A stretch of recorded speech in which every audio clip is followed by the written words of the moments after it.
आपको सबसे ज्यादा चिंता में डालने वाली खबर यह है कि कनाडा के साथ भारत के संबंध अब बहुत खतरनाक मोड़ लेते जा रहे हैं। अब कनाडा वही गलती कर रहा है जो एक जमाने में पाकिस्तान ने की थी। पाकिस्तान ने जम्मू कश्मीर में आतंकवाद के जरिए अलगाववाद की आग को भड़काया था और कनाडा खालिस्तान के नाम पर आतंकवादियों को पनाह दे रहा है। यानी पाकिस्तान ने जो काम कश्मीर के नाम पर किया, जो काम इस्लाम धर्म के नाम पर किया, अब वही काम कनाडा खालिस्तान के नाम पर कर रहा है।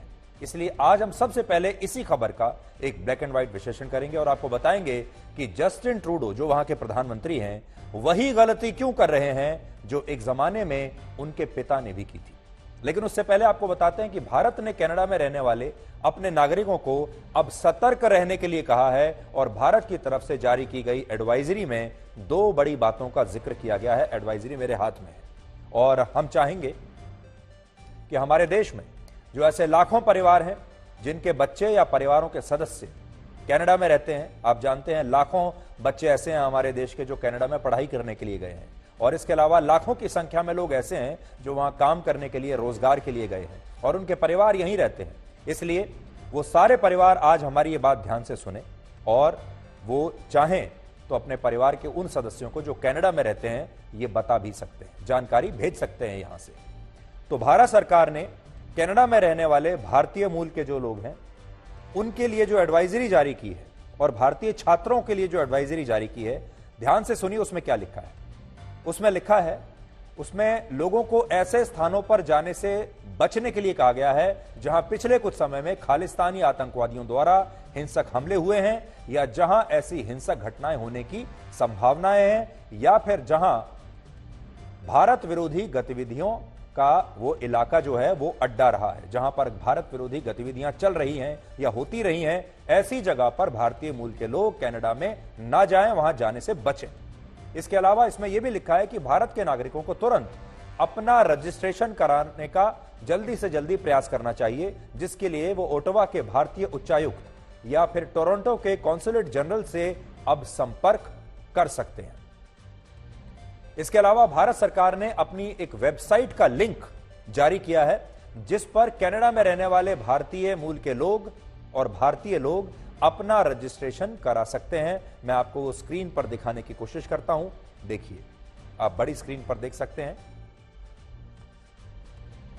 आपको madad.gov.in पर जाना है और यहां आपको सारी जानकारी मिल जाएगी। कनाडा में रहने वाले जो भारतीय हैं वो खुद को इस लिंक पर जरूर जाकर रजिस्टर कराएं और इसे आप नोट कर लीजिए।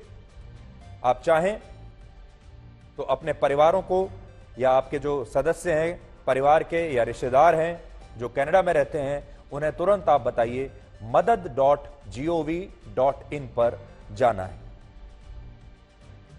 और मैं आपको थोड़ा और भी इसमें पढ़कर सुना देता हूं। यह बहुत ही सख्त शब्दों में लिखी गई एडवाइजरी है। In view of growing anti India activities and politically condoned hate crimes and criminal violence in Canada, all Indian nationals there and those contemplating travel are urged to exercise utmost caution। जो लोग वहां पर रहते हैं या जो वहां जाने के बारे में सोच रहे हैं उन्हें सावधान रहना होगा, क्योंकि कनाडा में हाल ही में भारत विरोधी गतिविधियां बढ़ गई हैं और वहां पर भारतीयों के खिलाफ हेट क्राइम्स और क्रिमिनल वायलेंस बढ़ रहा है। इसमें यह भी आया है कि वहां जो इंडियन डिप्लोमेट्स हैं और भारतीय समुदाय के जो लोग हैं उन्हें लगातार धमकियां दी जा रही हैं, खास तौर पर ऐसे लोग जो भारत विरोधी गतिविधियों का विरोध करते रहे हैं, जो इसके खिलाफ आवाज उठाते रहे हैं, ऐसे लोगों की जान वहां पर खतरे में आ गई है। Indian nationals are therefore advised to avoid travelling to regions and potential venues in Canada that have seen such incidents. और फिर आगे कहा गया है कि Indian students in particular are advised to exercise extreme caution and remain vigilant. तो जो छात्र हैं खास तौर पर उन्हें तो बहुत ही ज्यादा सतर्क रहने की आवश्यकता है, अपनी सुरक्षा को लेकर पूरी सावधानी उन्हें बरतनी चाहिए। तो इसलिए अगर आपके बच्चे भी वहां पर हैं तो आप उन्हें तुरंत या तो फोन कीजिए या जब अगली बार आपकी बात होगी तो इस ट्रैवल एडवाइजरी के बारे में आप जरूर बताइएगा या फिर ब्लैक एंड व्हाइट की ये क्लिप आप अपने परिवार के सदस्यों को या अपने बच्चों को जो कनाडा में रहते हैं उन्हें आप भेज सकते हैं कि उन्हें बहुत ही सावधान अभी रहना है। और मैं फिर से आपको बता देता हूं कि Indian nationals and students from India in Canada must also register with the High Commission of India in Ottawa और Consulates General of India in Toronto and Vancouver। तो टोरंटो और वैंकूवर में जो हमारे कॉन्सुलेट जनरल हैं, हमारे जो छात्र हैं वो वहां जा सकते हैं और भारतीय मूल के जो लोग हैं वहां जा सकते हैं, या फिर ओटावा में जो इंडियन हाई कमीशन है वहां जा सकते हैं और वहां पर वो अपने आप को रजिस्टर करा लें। देखिए, ये रजिस्टर कराने की बात क्यों कही जा रही है? मान लीजिए आगे चलकर कोई ऐसी स्थिति उत्पन्न हो जाती है जब भारत सरकार को आप तक मदद भेजनी है, भारत सरकार को आपको वहां से वापस आपके देश में लाना है, तो जब तक आप सबके पूरे नाम, आपके पता, आपका एड्रेस, आपके फोन नंबर, सब कुछ भारत सरकार के रजिस्टर में नहीं लिखा होगा, तब तक वो आप तक कैसे पहुंचेगी? इसलिए भारत सरकार अब ये चाहती है, विदेश मंत्रालय ये चाहता है कि कनाडा में रहने वाले जितने भी भारतीय हैं वो सब अपने आप को भारत सरकार के साथ वहां हाई कमीशन में जाकर रजिस्टर कराएं। आप अपना नाम, आपका पता क्या है, आपका फोन नंबर क्या है, आपका परिवार कहां रहता है, सारी जो जानकारी है वो भारत सरकार के पास होनी चाहिए, क्योंकि अगर जरूरत पड़ी तो भारत सरकार आप तक पहुंच पाएगी, भारत सरकार आपको मदद पहुंचा पाएगी, आपकी जान वहां से बचा पाएगी, और जरूरत पड़ी, जैसे यूक्रेन में एक जमाने में जरूरत पड़ गई थी, वैसे ही फिर आपको वापस आपके परिवार के साथ वापस भारत लाने की अगर जरूरत पड़ी तो वो भी किया जाएगा। और इसके लिए जैसा मैंने आपको कहा, एक पोर्टल बनाया गया है madad.gov.in, madad.gov.in। इस पर जाकर आपको अपना रजिस्ट्रेशन कराना है। इस एडवाइजरी के बीच खालिस्तानी आतंकवादी गुरपतवंत सिंह पन्नू ने एक बार फिर से भारतीय नागरिकों को कनाडा छोड़ने की धमकी दी है और कहा है कि 29 अक्टूबर को कनाडा के वैंकूवर से भारत के खिलाफ एक नई लड़ाई शुरू होगी। और इस धमकी ने उन तमाम भारतीयों की चिंताएं बढ़ा दी हैं जो इस समय कनाडा में रह रहे हैं, और इनमें भी भारतीय छात्रों की संख्या सबसे ज्यादा है।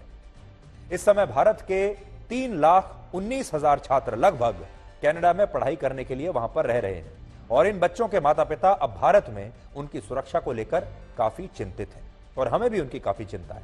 असल में कनाडा भारत के मिडिल क्लास और लोअर मिडिल क्लास परिवारों के लिए सबसे इजी डेस्टिनेशन बन गया है, जहां ये परिवार अपने बच्चों को पढ़ने के लिए या फिर युवाओं को नौकरी के लिए, रोजगार के लिए भेजना सबसे ज्यादा पसंद करते हैं। और इसका एक बड़ा कारण यह है कि अमेरिका और यूरोप के देशों की तरह कनाडा में ज्यादा नस्लीय भेदभाव नहीं है। जो वहां का जो पूरा माहौल है अभी तक बहुत ही फ्रेंडली माहौल रहा करता था भारतीयों के लिए, और वहां भारतीय मूल के लोगों की आबादी भी बहुत ज्यादा है। इसलिए जो भारत के लोग हैं उन्हें कनाडा सबसे इजी डेस्टिनेशन लगती थी। 3,70,00,000 की आबादी वाले कनाडा में, देखिए कनाडा दुनिया का दूसरा सबसे बड़ा देश है, लेकिन आबादी है सिर्फ 3,70,00,000, यानी हमारे दिल्ली की आबादी से थोड़ी सी ज्यादा। 3,70,00,000 की आबादी वाले कनाडा में 18 लाख लोग भारतीय मूल के हैं, जिनमें से 2.1% सिख समुदाय के हैं और 2.3% हिंदू समुदाय के लोग हैं। पिछले साल आई एक रिपोर्ट के मुताबिक कनाडा में दूसरे देशों से जाकर बसने वाले लोगों की कुल संख्या में 18.6% अकेले भारत से जाने वाले लोग हैं, और वर्ष 2013 के बाद से कनाडा की नागरिकता हासिल करने वाले भारतीयों की संख्या में 260% की वृद्धि हुई है। यानी भारत के जो लोग हैं वो बड़ी संख्या में कनाडा में जाकर बस रहे हैं और वहां की नागरिकता ले रहे हैं। इसके अलावा कनाडा में 30 से ज्यादा भारतीय कंपनियों ने हजारों करोड़ रुपए का निवेश किया हुआ है, जिससे वहां बड़ी संख्या में लोगों को रोजगार मिलता है। इन आंकड़ों से पता चलता है कि भारत के लोगों पर कनाडा का प्रभाव कितना ज्यादा है, और हमारे देश में भी कनाडा असल में एक बहुत बड़ा उद्योग बन चुका है। कनाडा की नागरिकता, कनाडा जाना, कनाडा का वीजा, कनाडा में पढ़ाई, कनाडा में शादी, ये सब कुछ एक उद्योग का रूप हमारे देश में ले चुका है। आज शादी करने से लेकर कनाडा की किसी यूनिवर्सिटी में पढ़ाई करने के लिए दाखिला दिलाने तक बहुत सारी, सैकड़ों, हजारों ऐसी एजेंसियां और कंपनियां हैं जो भारत में काम कर रही हैं। पंजाब में अगर आप जाएंगे तो गली गली में आपको ऐसी कंपनियां मिलेंगी जिन्होंने कनाडा जाकर बसने के भारत के लोगों के सपने को एक बहुत बड़े उद्योग में बदल दिया है। और आज जब भारत और कनाडा के बीच टकराव की इतनी खतरनाक स्थिति है और खालिस्तानी आतंकवादी कनाडा में रह रहे भारतीयों को खुलेआम धमकी दे रहे हैं, तो इस पूरे मामले ने एक नया संकट पैदा कर दिया है। वैसे तो हमारे पूरे देश में ही ऐसे बहुत सारे परिवार हैं, हर राज्य में, जिनके बच्चे या जिनके सदस्य कनाडा में या तो काम कर रहे हैं या पढ़ाई कर रहे हैं, लेकिन खास तौर पर पंजाब और चंडीगढ़ में बहुत सारे ऐसे परिवार हैं जिनके बच्चे कनाडा में हैं और ये परिवार आज ये सारी खबरें देखकर बहुत डरे हुए हैं और हमारी टीम ने इन्हीं परिवारों से आज बात की है। इस वक्त हम मौजूद हैं चंडीगढ़ के एक परिवार में, खरबंदा परिवार में, जिनका बेटा इस वक्त कनाडा में जॉब कर रहा है। खरबंदा जी, ये बताइए अपना बेटे के बारे में। वो बेटा हाँ आपसे फोन लाइन पे मौजूद है, तो वहाँ पर कोई फिक्र चल रही है कोई? नहीं, अभी ये तो कह रहा है कि मुझे ज्यादा फिक्र नहीं है और ना मुझे इस खबर का पता है, लेकिन मुझे खबर का पता है और वाकई इस खबर से थोड़ी सी चिंता तो है। चलो, मेरा बेटा तो जॉब में है, उसको पीआर का स्टेटस मिला हुआ है, तो उसको तो कोई ऐसी बात नहीं है, लेकिन अकेला रहता है, फूड की बात तो नेचुरल सी है ना। तो आप बताइए, एक अभिभावक होने के नाते आप क्या समझते हैं कि अगर ये रिश्ते की जो खटास है, जो दरार है, आगे बढ़ती गई तो क्या दिक्कतें आ सकती हैं? सर, दिक्कतें आएंगी, ट्रैवल में मुश्किल आ सकती है और हो सकता है कि ज्यादा रिलेशंस बिगड़े। तो अगर बिजनेस बिल्कुल बंद हो जाता है तो इंडियन प्रोडक्ट, किचन, ग्रोसरी भी तो चाहिए, रहना है तो अगर अकेला रह रहा है तो उसको सारा कुछ चाहिए ना वहाँ। आपके और रिश्तेदार भी कनाडा में बसे होंगे, उनसे बातचीत हुई तो उनका क्या कहना है?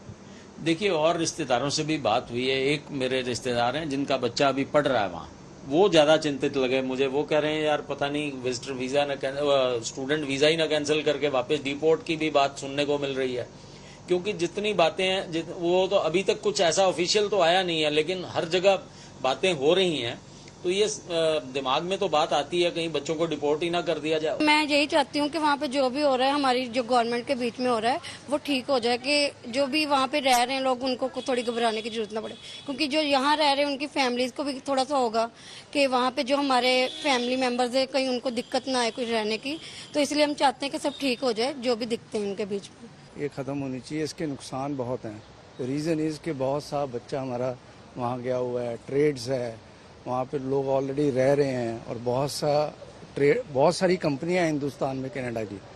सो ये ख़त्म होने में ही दोनों कंट्रीज़ का फ़ायदा है। हम होप कर रहे हैं कि इमिग्रेशन पे कोई इफेक्ट नहीं पड़े, बिकॉज कनाडा के साथ इंडिया के इमिग्रेशन रिलेशन सबसे स्ट्रॉन्गेस्ट रहे हैं। कनाडा में मोस्टली जो स्टूडेंट क्राउड है वो इंडिया से ही जा रहा है हमेशा से। 2 साल में लास्ट 30% इंक्रीज हुआ है इंडियन स्टूडेंट्स का इनटू कनाडा। जो पहले अगर आप लगा लीजिए 1-1.5 लाख होगा, तो वो अभी बढ़कर 3.5-4 लाख हो गया होगा। इंडियन स्टूडेंट्स सबसे बिगेस्ट कॉन्ट्रीब्यूटर्स हैं एज स्टूडेंट्स कनाडा में। तो आई एम होपिंग कि वो चीज़ वैसी ही चलेगी।